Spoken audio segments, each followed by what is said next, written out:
Hello, everyone. Welcome back to Warming the Bench. It's Bev and Daniela here. Bev, how are you doing today? I'm okay, but I'll explain a little bit. It will lead into our topic today, which is an express one. But how are you, hmm Dan? I'm well, thank you very much. Can't complain.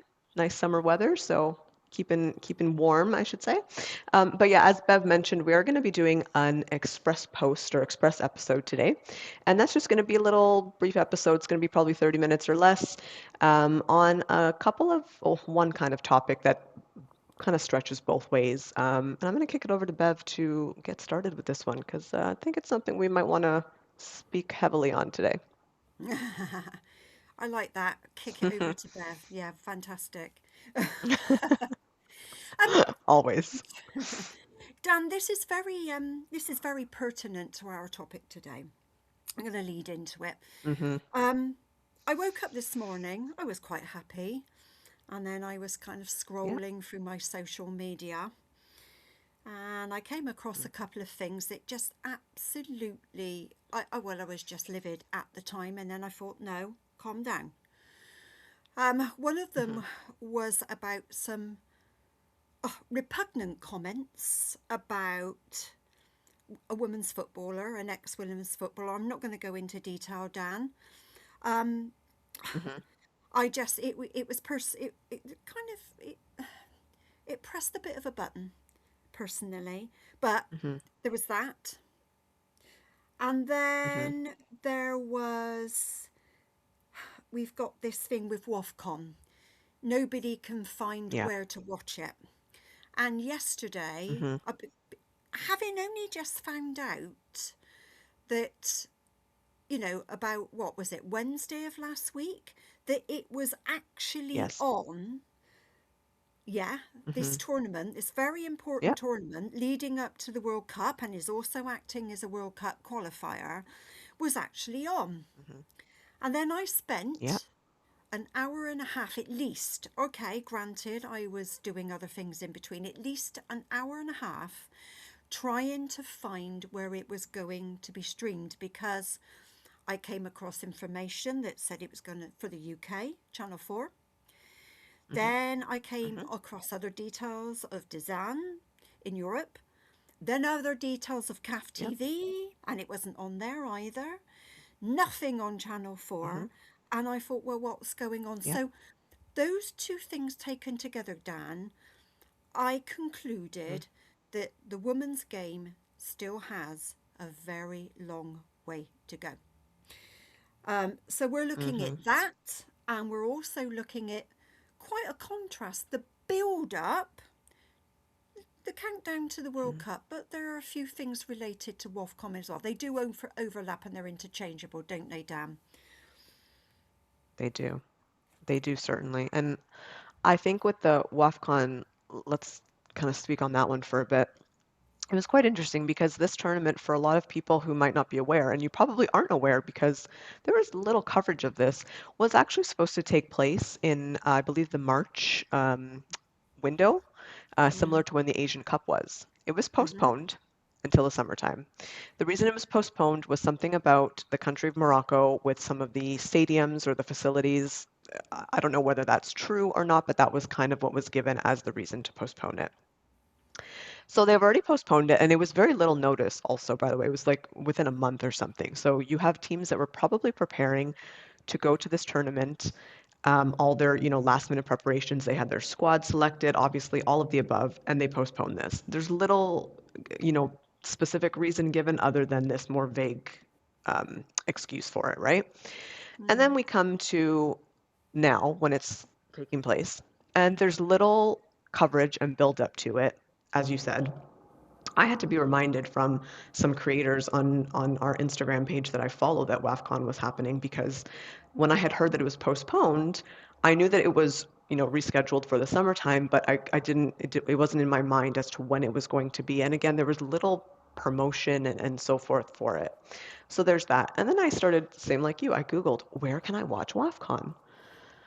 Well, first it was, on CAF TV, YouTube. Fantastic. That's what they did for the Asian Cup. That's where I watched all the Asian Cup games as well. Loved it. Mm-hmm. It's like, oh, great. This is perfect. YouTube, love a YouTube stream. All good.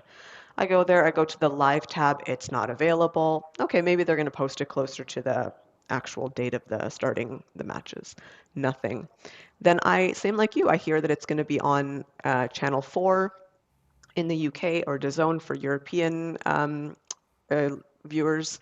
There's things you can do. You can get a VPN to watch these things and all the above, right? And then it doesn't happen that it's on Channel 4.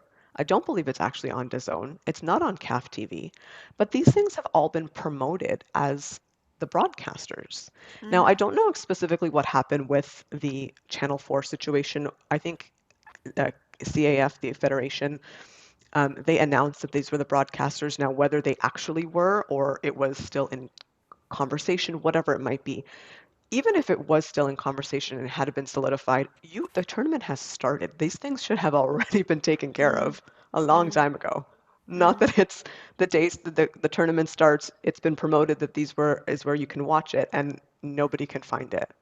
It absolutely baffles me that, I mean, it doesn't really baffle me because I'm genuinely not surprised, but it is such a disservice to this tournament, to these players. It's also just disrespectful to them in general because they deserve to have their tournament accessible to fans, accessible to the greater women's football community. There's a lot of journalists and pundits and so forth that are going to want to be watching these games to see what's going on, players that stand out, especially as you said, this is one of the qualifiers for African football teams for the World Cup. The top four will go directly to the World Cup. How are we supposed to see any of this? Absolutely. Hmm. Well, the thing is, it's there. There is it a case of, like we've often talked about, is it the rocket launching with a wobbly platform again down here? I mean, because like you've Hmm. already mentioned, there was, various broadcasters that, Channel 4, etc., and then you can't Hmm. find it. And then you think, well, if it was Yeah. postponed or cancelled, whatever it was in March, and it was a vague reason given for that, and here we are again for whatever's Hmm. happening, then a broadcaster is going to look at this situation and think, no, no, because a Yeah. broadcaster can't pick this up at the 11th hour because all their scheduling Hmm. is done in advance. People do get Hmm. shirty if they're expecting to watch Yeah. something like, the Great British Bake Off in England, and it doesn't come on in, and people, you really respond to that. Then you've got sponsorship around it, then you've got advertising around it, like especially with a channel like Channel 4 because they do advertise. So there are all these Yeah. considerations, and I Hmm. mean, it's not just about finding a broadcaster, Dan. It's all about Hmm. the backstory of the individual Yeah. players and the countries that are playing.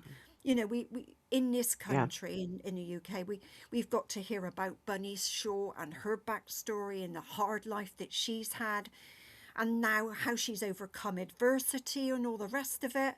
And other players, we can Hmm. go on and on and on. We don't get to hear that. We don't get to see that either. Exactly. This is the biggest thing about Hmm. it. And they're not using digital platforms to build stories about the individual players and get more support on Hmm. board because fans and supporters love this. They love to hear a They do. backstory. Yeah, they do. They do.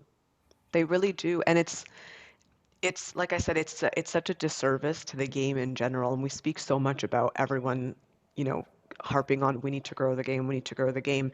You have to really wonder what's is there a what's really behind this on almost just at face value growing the game, because if you have the opportunity to stream something and they have the absolute opportunity to do it on YouTube, it's their own YouTube channel, right? Even Yeah. something like that can do so much because YouTube is pretty much accessible to everyone in the world, and you Yeah. can make it as such accessible to everyone to watch it. And it's such an easy thing to do because, I like I said, the Asian Cup games were on YouTube. The WSL has all their games. Most of them stream on YouTube, just, aside from the ones that are on your local television in the UK. And then the replay will be on afterwards anyway. They post everything. Our league here, the Northern Super League, we put everything on YouTube as well. It's such an easy platform to utilize, and it's just small things like that. I can maybe understand if there was a snafu with broadcasters because of the postponement or whatever it might be, but at the same time, as I said before, those things should still also be worked out. It's the ownership of the people running this tournament to say, listen, we had to postpone because of this. What's our contingency plan now? How are we going to reel back in the broadcasters? All of these things, whatever might have happened in the background. I just think it's such a sloppy way of handling something. And Mm, as you said, it really just doesn't help anyone and it doesn't allow us to connect with these teams, with these players. And there's so much talent that is dripping out of mm, these countries in Africa that you just want to keep seeing them, right? Like I can see it. There's some players here locally that are representing their countries in WAFCON. I want to be able to watch them because it's my mm, local team, right? And I can't even do that because we can't even find a stream here in Canada, or I'm not sure about the US, but in Canada we have to pay for some German streaming network to be able to see it. It's very bizarre, very, very mm, bizarre.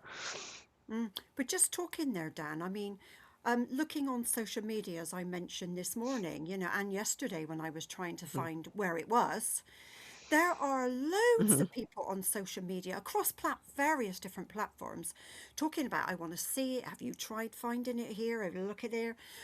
There's Yes. clearly an appetite for it. There's clearly supporters there and Mhm. new supporters potentially that would be Yes. interested in, Yes. in seeing this.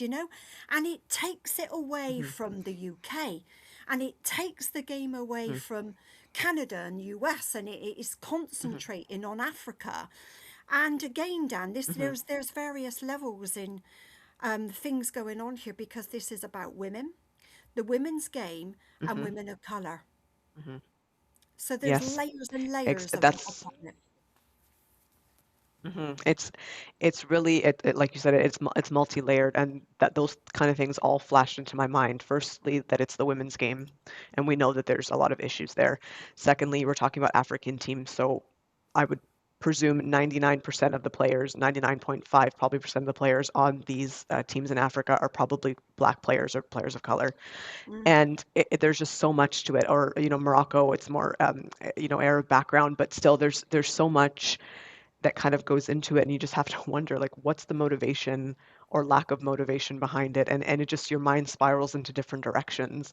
And it just, I don't know, it's disheartening because, as I think we're going to just kind of go into, there's this right after the men's World Cup finished, immediately they posted, okay, it's 340 days or something to the women's World Cup, and yeah. there's this big hype going on and these cool videos. I got goosebumps watching the videos, and that's Mm, fantastic. We want to see that. But the contrast, and I even felt that, when the Euros was going on last year, we had commercials on our TV for a month here in Canada about the Euros coming on TV. I mm, didn't see anything for that for WAFCON. You know what I mean? It's just mm. such a contrast, and I want that for every continental tournament. I want that for every world tournament, and I don't know. It just makes me really sad, honestly. It really does. Well, yes, I mean, in England alone, there was at least 15,000 supporters that went over there. And over the Hmm. last year or so, I've been looking at the videos that have been posted on YouTube. You've mentioned YouTube, easily Hmm. accessible to everybody. Of them Yeah. doing their fan walks through every game Yeah. that England played, and it was fantastic. But it was the same for the Netherlands, it was the same for the Swiss, it was the same for every country that was represented. But CAF, Hmm. Confederation of African Football, they are Hmm. equivalent to UEFA in Europe and AFC in Yes. Asia. And FIFA Hmm. oversee them. That's my Yes. understanding, Dan. And I looked into Hmm. that. Look, I didn't have that much time because we were a bit pressed for time today. I looked into Hmm. that and could see that they don't hold the reins. They don't micromanage CAF. For to a Hmm. certain extent, they're in. They just get on with it. They would pick them up in Hmm. terms of like mismanagement of finances and poor standards. Hmm. But surely, Dan, this comes under poor standards. Of course, it absolutely does. And as you said, they don't micromanage. FIFA doesn't micromanage these confederations as a whole, but it's like an umbrella, right? They're the top of the umbrella and they all fall under FIFA. And it's just it's it's infuriating in so many ways that we know. I know when the next Men's World Cup is being hosted. I know who's going to be the broadcasters. That's 4 years from now. 4 years. Same with the Euros. It's 3 years or 2 years from now, whenever it is, and all of this. And it's just wildly infuriating. And you know what? Even, the men's AFCON, which is the men's Africa Cup of Nations, that already has broadcasters. That was on your Channel 4 last year Yeah, or earlier this year, whenever it was. yeah, So just things like that. There's so many, like you said, layers to it. And it's just, it it really is. I feel like we fight so hard, and by we, the collective we as the women's football community, whether you're a fan, whether you're a player, a coach, whatever it might be, however you fill into this space, fight so hard to say, let's grow the game. There's so much appetite for it, as you said, and then it's just, oh, well, you know what? We don't really know what's going on with broadcasting, but the games are on, so enjoy them. Well, great. How can we enjoy them? It's insane. absolutely. It's just, I don't know. I, Yeah. I've got, I mean, And sorry, Dan. yeah, No, you carry on. no, no, no, go for it. Um, No, no, I was just going to say, and as we're going to touch on the World Cup, it's kind of filters into that as well. oh, it certainly does. But just to be fair, because we've always said we would be fair and balanced, it's what we're all about, isn't it, Dan? You know, this critical thinking, it's very important to us. Um, Hmm. what CAF has done well, so I'm going to pick that up to balance things out. So to Yeah. be fair, CAF, Yes, they've made genuine progress. So in recent years, they've they increased have. prize money. They've Hmm. expanded investment in the football, women's football game. They've launched the CAF Yes. Women's Champion League. They supported professionalisation across member associations, and they secured Yes. wider international broadcast agreements in previous editions. Okay. And also, the Yes. standard of the women's football in the last 10 years has risen dramatically. We only have to look at the likes It of has. Nigeria, Morocco, and Zambia, Ghana, Hmm. and there are names Yes. now that we can start to quote within the WSL, I'm sure over there as well, the NWSL. Hmm. For instance, Hmm. Ndozi comes to mind. Ndozi, the goalkeeper, Yes. straight away. Um, Barbara Banda, they all come to mind straight away. So, yeah, Yes. okay, so there's some good stuff there, but it's gone woefully wrong, hasn't it, this time? It absolutely has. And it's like it's almost like, two steps forward, one step back. That's kind of how I'm looking at it. So all those things you mentioned, great steps forward, but it's counteracted when something like this happens because no one's probably going to be speaking about a lot of that progress. They're just going to remember, I couldn't watch this, And or that was this it. was Yeah, what happened at this tournament. That's it. That's what they're going to remember. yeah. It, Well, it, we're it really wired is. in And like that I way, said, Dan. We're wired in that way to 100%. You don't remember the remember. negativity. Yes. Yep, that's exactly it. And you're not going to remember that. And when we talk about the World Cup, and we just said it's definitely several steps ahead in terms of hype and in terms of progress and all that. But as I just mentioned to you before we got on air, the Women's World Cup is next year, and I just found out a little bit ago that the broadcast rights for Canada and the United States are exclusive to Netflix.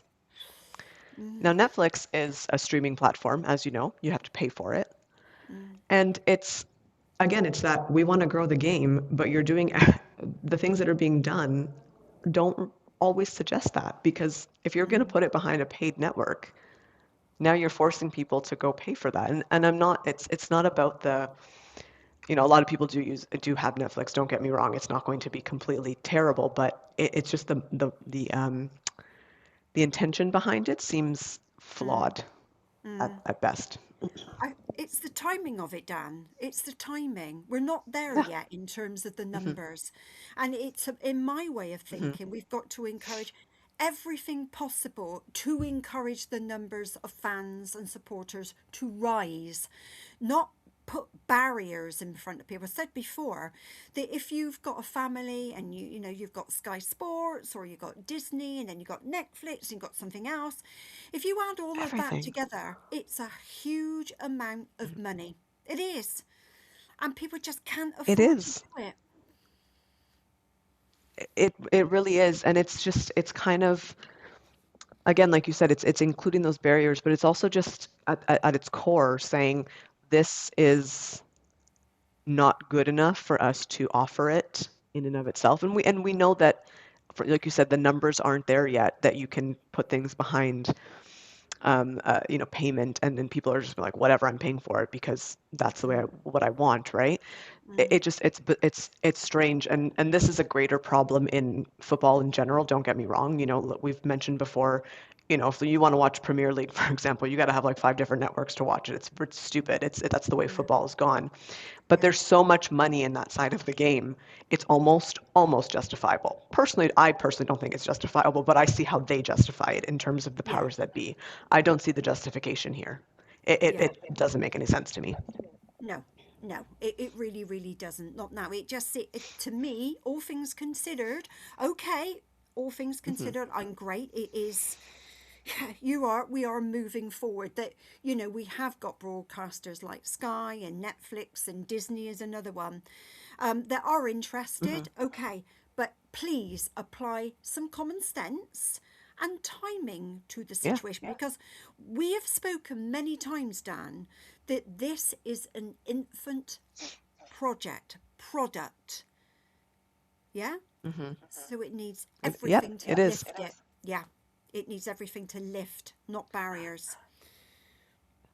And I think what's mildly frustrating is I remember 3 years ago the Women's World Cup was on my regular TV. The Euros last year was on my regular TV, and I'm just wondering, okay, why did that change? Yes. Yeah, Like why? it's bizarre to me. Like it was reaching so many more people, because I remember having conversations. I was, logging into work and we were chatting about, oh, did you like last summer? My boss like, oh, did you see that crazy England and Sweden shootout yesterday? Yes, but that person might not go to their Netflix next year to purposely watch it. Yeah. It's, you know what I mean? Like yeah, Yeah. it's so step And forward steps and backward steps. absolutely. All I can, this is a suggestion. I'm not saying it's true. But I get the feeling it's some of these networks and broadcasters have seen pound signs before they've actually seen humanity. Always. It Always. always I mean, is, look at isn't it? FIFA, right? Can we have FIFA. We just had a whole conversation about FIFA with this World Cup that just passed. So you can only imagine that's all they're looking at. um going on to the World Cup, Dan, if I were to say Hmm. to you, what would your top four be? What top four countries would make obviously the semi-finals? Who would you say? Hmm. Um, USA, Spain, England, Japan. Now that's interesting. I did look into this before we came on air. So you've said Japan, US, England, and Spain. Hmm. Yeah. So the Spain, yeah. top forerunners, the forerunners are Spain, England, the Hmm. US, and France. Hmm. Does that surprise you? France. Mm. Yeah, it does because France tends to, I feel like they're perennial disappointers. I don't know what it is about France.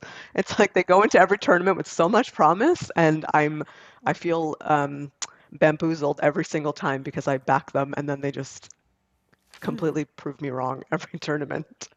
Yeah, they I'm show so surprised by that much one a little promise bit. at the start, don't they? I mean, like last year's Always. Euros, they beat England in the opening match. And then they just Yeah. disappoint as the. Is it something to do with their physicality, their training? Are they fit enough? Do they just run out of steam? But I wouldn't have put them in the top four. I tell you who I would have added. Japan would have been one of them, but it would have been Brazil Yeah. themselves, because it would have been the third. Yeah. They're in Brazil. Hmm. They don't have to travel anywhere. Yeah. They don't. You know what I mean? And they've got the Yeah. crowd behind them and the country behind them. Yeah, I was gonna say my kind of like wild card to potential in and out for would be I would maybe swap Brazil and Japan. Like I could interchange them basically. That Brazil might have that a little bit of that edge because of the home field advantage, and also just being at home with all of their, they understand their supporters, like I said, so that advantage is there. But also just they have such a great program, and I think if they just get a little bit of their discipline under control, they could be a serious force moving into this next World Cup. Oh, absolutely. Yes, I do think they need to sort out their discipline, Dan, don't you? Because if they get issue with 8 red cards, there's not going to be any team left, is there, to continue the No, tournament? there But I'm really not. won't be. There really won't be. But yeah, Go on. I'm not surprised by that. I'm not surprised. They're very spicy, and you know what? It makes for some good entertainment. I'll just say that. Yeah, absolutely. I'm not surprised to see Spain in Yeah, there at all. They are the dominant force in the no, women's football. They set the benchmark, don't they? And they've got they such do. a production line of strong talent, and Oh, they really it's are ridiculous. stacked. They really are stacked, aren't they? Hmm.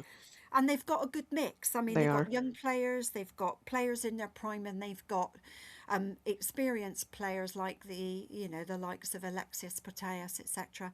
So they are fantastic. Hmm. England, I never rule out because they are mentality monsters, Dan. They really are. You can Hmm. never rule them out. And they've got Definitely. Serena. And they've got Serena Wiegman, Hmm. who has, let's face it, she's won Exactly. 3 tournaments in a row, hasn't she? The US under Emma Hmm. Hayes never rule them out either. The No, athleticism never. about them, mental resilience, the Hmm. ability to win games in different ways. Absolutely fantastic. Hmm. What about some other dark horses, Agreed. Dan? Who else do you see? Um, I'm honestly not sure, and the reason I'm going to say that is because I want to wait until all the qualifiers are done this autumn before we Mm, really dive into potential dark horses for this tournament. And I also just want to be mindful because we are coming up on time for this Express episode. But I think that there could be some African teams who are mm, dark horses that could really surprise some of us going into the next mm. World Cup. Um, and I would really, again, to tie it back to our first topic, really love it if we could give a little bit of a preview to them with this WAFCON tournament. And unfortunately, we can't do that. Mm, never mind. Um, can I Yeah. Yeah. suggest? Can I Yes. suggest the topic for next week, if you don't mind, Dan? Absolutely. Is that okay? Yeah. Um, Let's do it. right. It's going to be again. I want to apply some critical thinking here. It will have to be, but you might get the Mm. heart going. I would want to talk about Eni Aluko and Ian Wright, but I want to put an Hmm. emphasis on Eni Aluko. Reason being, Hmm. I want to encourage, when we talked about characters and controversies, want to encourage broader thinking about characters and individuals and what they bring to the table, rather than it being flat and two-dimensional. Yep. That sounds good. I think that would be a great topic to explore, and there might be some other things that kind of pop up in between that as well. Yeah, absolutely. I mean, well, we will obviously Yeah. look at some transfers in signings, etc. That goes without saying because we're still trying to keep up with that. Oh my goodness, yeah, and I feel like it's going to get a little spicier between now and the end of this and end of the window, excuse me. But everyone, thank you so much for joining us. Apologies, we did have a different episode planned today. It didn't quite work out due to some scheduling issues, but we will get that episode for you at some point as well. We will be starting some little deep dives into clubs with some supporters, and we hope you keep joining us. Bev, thank you so much for this little express one. I loved it. Thank you very much, Dan. Always appreciated. Bye Thank you, bye. everyone. Bye Bye. bye.